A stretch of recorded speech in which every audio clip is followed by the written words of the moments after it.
What's up, everybody? It's your favorite often confused names, favorite nerd, and today we are looking at the Figma Link figure, which many people call Zelda, and I do find irritating. We all know Zelda's the princess. Let's move on. This is a pretty good figure. I picked this up at TFCon. It was one of the few purchases I made, and it was a funny story. I walked past a table, and I saw it, and I was like, "Oh my goodness!" I was like, "Can you hold this for me? Because I don't have any money yet, and as soon as I get some money off the table, I'll come back and buy it." And the guy looked at me like, "I think you're going to be all right," because it is a Transformers show, and it's a Link figure. So he was right. I came back and I bought it, and I'm very happy with it. It has tons of accessories. They're all cool. It's a great figure. But before I get ahead of myself, let's talk about some of it. So straight away, he comes with a Figma tree hand, which I do find strange, but I do like it in a weird way.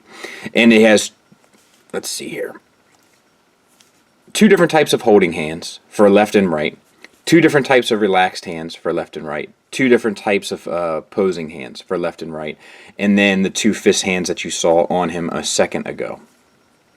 And then he has, these are all done the same way, mind you. It's, I think, a brown plastic with the fingers painted on. I could be wrong about that.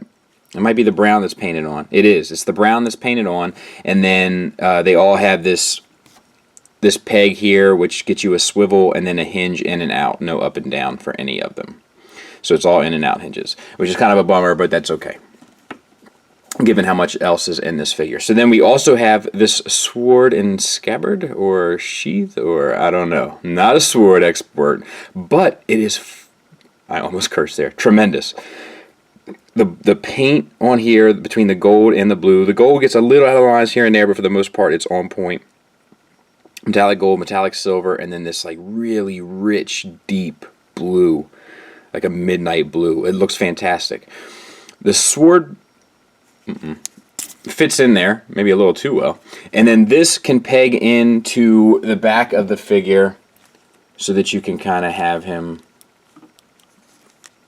posed. And that's not all. You can also take his shield, which we will talk about in a second, and you can unpeg all this stuff, and then you can put the sword on like this, and then peg the one bar that was vertical. You can now peg that in horizontal, and it is a bit of a pain because part of it does swivel so that he can hold it, and then it's locked in, like this little notch there keeps it locked in so it won't just fall out, and you can put the sword back in, and then you can peg this whole piece onto his back, you know, and then you can get this sorted. I wish this was like a, I don't know how I wish they did this, because it is a little loose, but it is still a pretty cool feature, I must say. So we'll untab that, we'll set the shield aside, and we'll finish off the sword talk.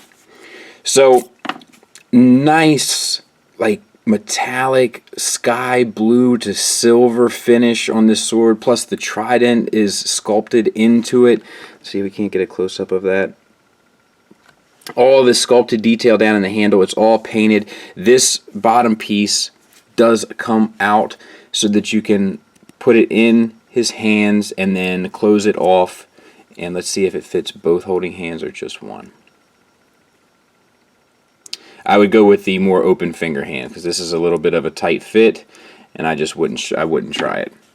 And then this pegs back on, and you have his sword. It's really a nice looking sword. Like the metallic purple, the gold, the turquoise. It's great.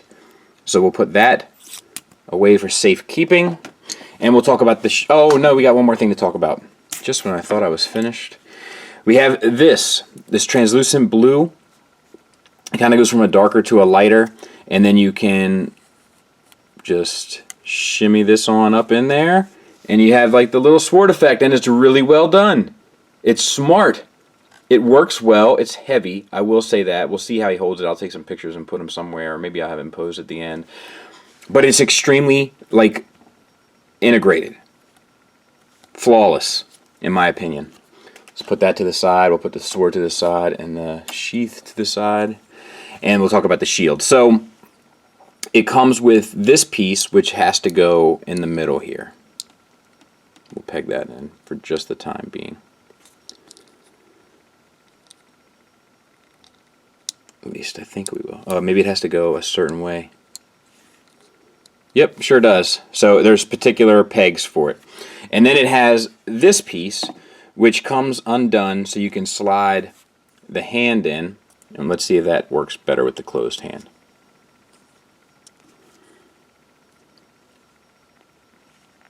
It's still not great. Let's try the other closed hand.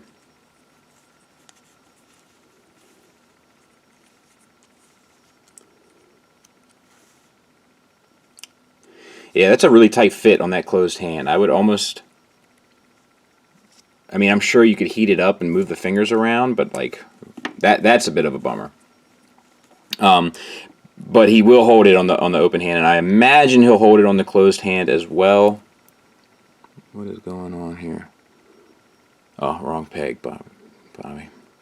All right, there we go. And then you can put it on either side, so here or here, depending on whether or not you want it to be in his left or right hand. So that is also really smart and well executed. So cheers to them for that.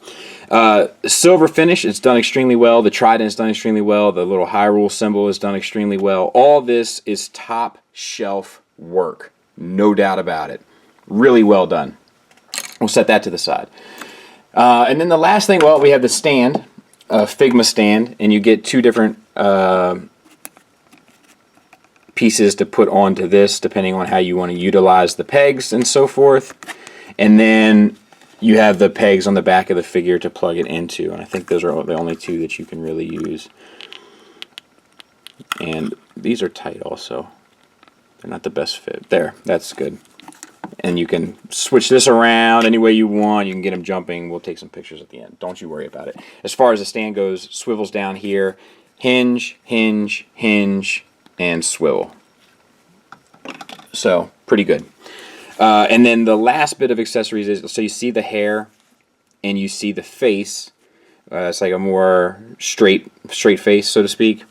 You can take this hair out, you can take this face off, and you can interchange it with this face, which is like angry Link, and then the more kind of wild hair.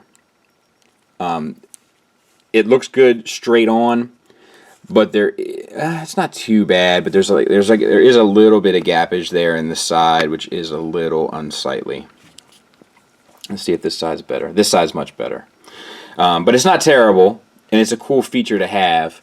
But I think I prefer the more relaxed. But we'll keep this in for now, and then we'll talk about the figure. So let's get into him, so to speak. The face is fantastic. A little subtle shading on the lips.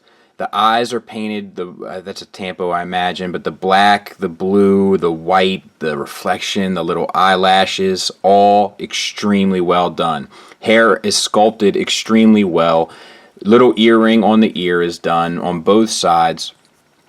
You have his hat, and this swivels left and right in order to get the full range of motion. You have the head, a double ball peg from the head to the neck, and then the neck feels like it's on a ball peg as well, but you don't get much out of it. But it gets you down to there, up to there, and then the swivel, so that works fairly well. For the torso, you have this, which is sculpted, a little paint scratch right there, and then the tunic is sculpted, all the wrinkles and stuff, the straps are also sculpted across him.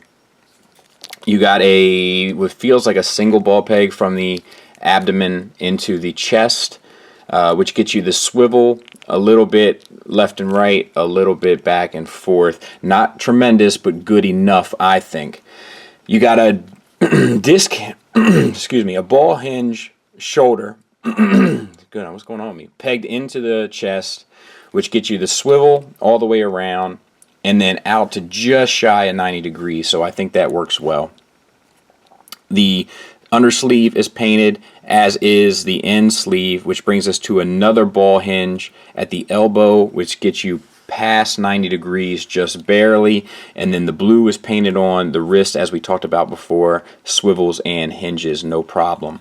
Same for the other side. You have, for the lower part, you have these little pouches which are glued on, it looks like, and then the belt is sculpted and painted. This tunic is a softer plastic. Good grief. But It works fairly well. It doesn't get in the way a whole lot. It seems like it does at first, but if you bring this piece out and kind of wrap it around the back, it allows you to get a lot more range out of it. Now, it's not the prettiest, but if you have them in a relaxed pose, it does hide it well and becomes the prettiest. So I think that ultimately it's a decent choice. All the wrinkles in there are sculpted as well, and there is a differentiation in layers, in depth, from the top layer to the under layer. So that works well as well. T-jointed ball joints for hips, they do not drop down, I don't believe. No. Which, if you have the tunic pulled out,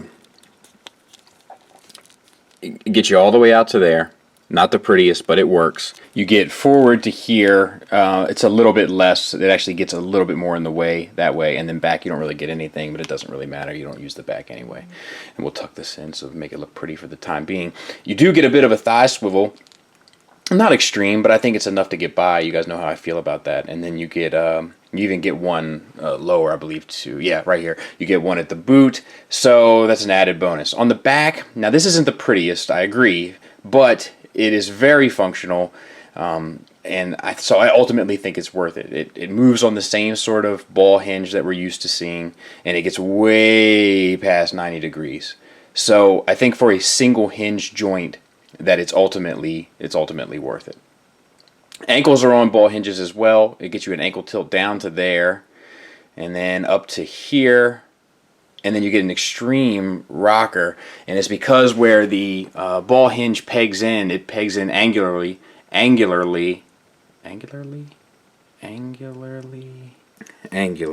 me make sure that's a real word. We're good. But it gets it to an extreme angle, and then you get the toe hinge as well, and the bottom of the foot is painted. So all in all, a pretty spectacularly well done figure. Size comparison wise, I'm not exactly sure what you guys would be interested in seeing, but there he is next to the SH Figuarts Mario, which I think looks tremendous. And then just for a point of reference, there he is with the Marvel Legends Iron Fist. Final thoughts wise, negatives, they're very few and far between.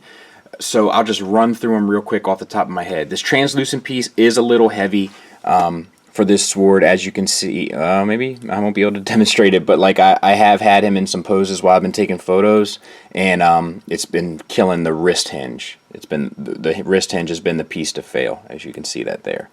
So it is a little heavy for the joints of the figure. And then the pegs, the holding hand is a little too tight on both the sword and the shield. And that's, let me see, well, the little bit of gappage in the hair accessory, and that's really it. Like everything else, I'll tell you, if I was going to nitpick, I would also say that like the tunic, I'll just lean him up against here for the time being. The tunic, if it was it's a soft plastic, but if it was just a bit softer, it might lend itself to a little bit more articulation and dynamic poses. I did struggle a bit in getting that to kind of work, but like I stated earlier, if you untuck that one piece from out from under, you can't really notice it in a pose position, and it allows you to kind of get that movement out of him. So that's about it. But seriously, it's a tremendous figure. The materials are fantastic. The articulation is solid. It's not spectacular, but it's solid. The accessories are spectacular. The paint is great. It's a lot of fun. Like, I'm building this Nintendo shelf, right, with like all the like classic Nintendo characters, and like I can't tell you how rewarding this purchase was for that shelf. It's exactly what I want. You know, I think they knocked it out of the park on this. Few little ticks along the way, but for the most part, a really solid, worthwhile purchase. If you are building a Nintendo shelf, or if you love The Legend of Zelda, or if you love awesome figures, I strongly recommend this. Thanks for listening. Thanks for watching. Until next time, take care.